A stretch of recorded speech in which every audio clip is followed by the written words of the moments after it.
ಎಲ್ರಿಗೂ ನಮಸ್ಕಾರ. ಬಿಜೆಪಿಯು 28 ಸ್ಥಾನ ಗೆದ್ದರೆ ಶಾಸಕ ಸ್ಥಾನಕ್ಕೆ ರಾಜೀನಾಮೆ. ಶಿವಮೊಗ್ಗ: ಈ ಬಾರಿ ರಾಜ್ಯದಲ್ಲಿ ಎಲ್ಲ 28 ಸ್ಥಾನಗಳಲ್ಲಿಯೂ ಗೆಲ್ಲುತ್ತೇವೆ ಎಂದು ಯಡಿಯೂರಪ್ಪನವರು ಹೇಳುತ್ತಿರುವುದು ಹಾಸ್ಯಾಸ್ಪದ. ಒಂದು ವೇಳೆ ಅವರು ಹೇಳಿದಾಗೆ ನಡೆದರೆ ನಾನು ಶಾಸಕ ಸ್ಥಾನಕ್ಕೆ ರಾಜೀನಾಮೆ ನೀಡುತ್ತೇನೆ. ಗೆಲ್ಲದೆ ಹೋದರೆ ಯಡಿಯೂರಪ್ಪ ಹಾಗೂ ಅವರ ಮಕ್ಕಳು ರಾಜೀನಾಮೆ ನೀಡುತ್ತಾರೆಯೇ ಎಂದು ಸಾಗರ ವಿಧಾನಸಭಾ ಕ್ಷೇತ್ರದ ಕಾಂಗ್ರೆಸ್ ಶಾಸಕ ಗೋಪಾಲಕೃಷ್ಣ ಬೇಳೂರು ಸವಾಲು ಹಾಕಿದರು. ಸುದ್ದಿಗಾರರೊಂದಿಗೆ ಮಾತನಾಡಿ, ಲೋಕಸಭಾ ಚುನಾವಣೆಯಲ್ಲಿ ಬಿಜೆಪಿ ಅಭ್ಯರ್ಥಿ ರಾಘವೇಂದ್ರ ತನಗೆ ಮತ ಕೇಳಲಿಲ್ಲ, ಬದಲಾಗಿ ಮೋದಿಗೆ ಮತ ನೀಡಿ ಎಂದು ಕೇಳಿದ್ದಾರೆ. ಇದರಿಂದ ರಾಘವೇಂದ್ರ ಏನು ಕೆಲಸ ಮಾಡಿಲ್ಲ ಅಂತಾಯಿತು.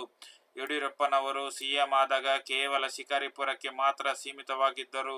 ರಾಘವೇಂದ್ರ ನಿಷ್ಕ್ರಿಯ ರಾಜಕಾರಣಿ, ಕೇವಲ ಮೋದಿ ಹೆಸರು ಹೇಳಿಕೊಂಡು ಹೋಗುತ್ತಿದ್ದಾರೆ. ಯಡಿಯೂರಪ್ಪನವರು ಮಕ್ಕಳು ಸೇರಿದಂತೆ ಕುಮಾರಸ್ವಾಮಿಯವರು ದಮ್ ತಾಕತ್ತಿದ್ರೆ ತಮ್ಮ ಸರ್ಕಾರ ಬೀಳಿಸಲಿ ನೋಡೋಣ ಎಂದು ಸವಾಲೆಸೆದರು.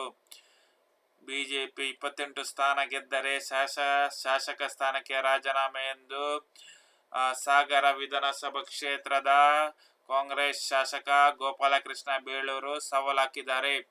ವಿಡಿಯೋ ಇಷ್ಟವಾದರೆ ಚಾನಲ್ ಲೈಕ್ ಮಾಡಿ, ಸಬ್ಸ್ಕ್ರೈಬ್ ಮಾಡುವುದನ್ನು ಮರೆಯಬೇಡಿ.